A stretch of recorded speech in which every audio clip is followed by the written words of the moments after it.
Have you ever just looked at someone and wondered, what is really going on in their head? Well, today we're diving into the brilliant and, let's be honest, sometimes uncomfortable psychological truths from the philosopher Friedrich Nietzsche. Now, this isn't about turning you into a mind reader, it's about becoming way more aware. Okay, let's get into it. And right out of the gate, we start with this. It's so powerful. What Nietzsche is saying is that before we can even begin to figure other people out, we have to face the stories we're telling ourselves.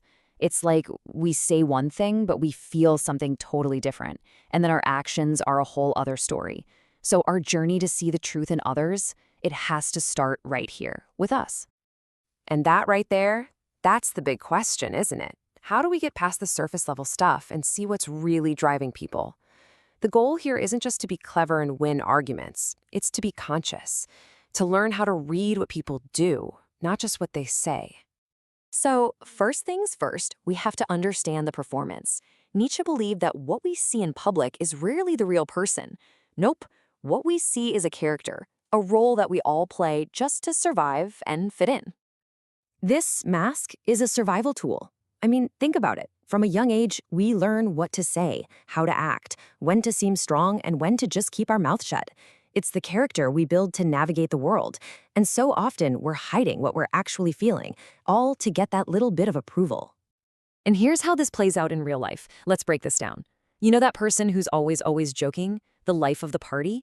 So often, that constant laughter is a shield. It's a defense against a really deep loneliness they can't stand to face. Or what about the person who is just almost painfully polite and proper? Well, a lot of the time, they are sitting on a volcano of suppressed anger they feel they can't let out. And that person who projects this tough, unbreakable image, they're usually the ones who are absolutely terrified of falling apart. So this all boils down to Nietzsche's first huge insight. We put the most energy into projecting the very quality we feel we lack the most. It's this fundamental paradox of being human. The key is to look for the overcompensation. So just take a second here and think about it. What's the mask you wear? Okay, so if words and appearances can be masks, where do we find the real truth? Well, let's peel back the next layer. It's not in what's said, it's in what's done. It's all in the behavior. You gotta love this phrase, right? So true. Anyone can say anything. I value honesty. I'd never hurt you. Those words cost nothing. But behavior? Oh, that costs energy. It costs time. It reveals what our true priorities are.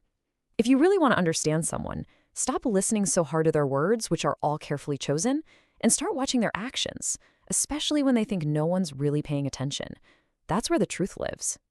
So the trick here is to look for patterns. A single action, that could be a mistake, an off day, whatever.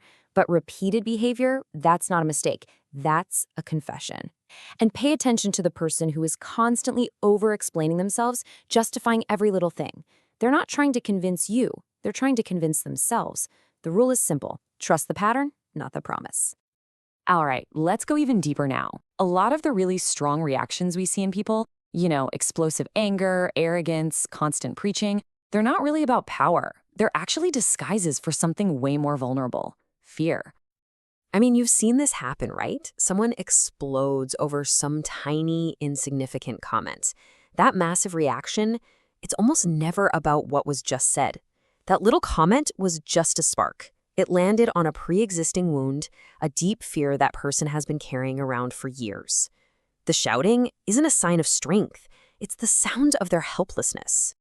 And this all leads us to one of the most misunderstood, most thrown around words out there: ego. See, we tend to think of ego as confidence, right? Or even arrogance. But for Nietzsche, it was something else entirely. Ego is a defense mechanism. It is a shield that we hold up to protect our deepest, most terrifying insecurities. That person who's constantly talking about their achievements, their status, how great they are, they're not confident. They're terrified you'll see the weakness they feel on the inside. And this fear, it is a master of disguise. The person who's always preaching about morality, they're often just trying to shout down their own past guilt. That desperate need to be the center of attention, that isn't a love for the spotlight, it's a deep fear of their own inner emptiness. And when someone in an argument suddenly starts with personal attacks? That's it. They've lost, and their ego is lashing out in pure fear. All right, now for what is, without a doubt, the most important part of this entire conversation. We've spent all this time looking at how to understand other people, but the real power, the game-changing part of all this, comes when we get the courage to turn that lens around and apply it to ourselves. I want you to be really honest with yourself for a moment. Think about it. What is that one thing you are constantly criticizing in other people? Is it selfishness, arrogance, dishonesty? Get it in your head. Because that thing you're pointing out in them, it might not be about them at all. This is a classic psychological defense mechanism called projection, and it is one of the mind's cleverest tricks. We take the parts of ourselves we just can't accept, our own fears, our own flaws, and we literally throw them onto other people. Why? Because it's so much easier to fight a monster out there than to face the one that's inside. So let's translate some of these accusations.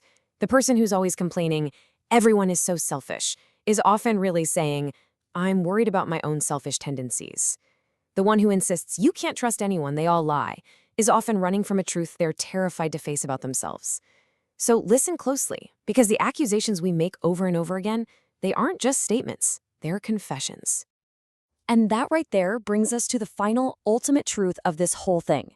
The ability to genuinely understand another person doesn't come from analyzing them better. It comes from the clarity you get when you finally analyze yourself. Every single path to understanding others runs straight through the difficult, messy, but essential territory of understanding yourself first. So I'm going to leave you with this. After all this, what mask did you recognize? What pattern of behavior felt a little too familiar? What projection did you maybe just uncover in yourself?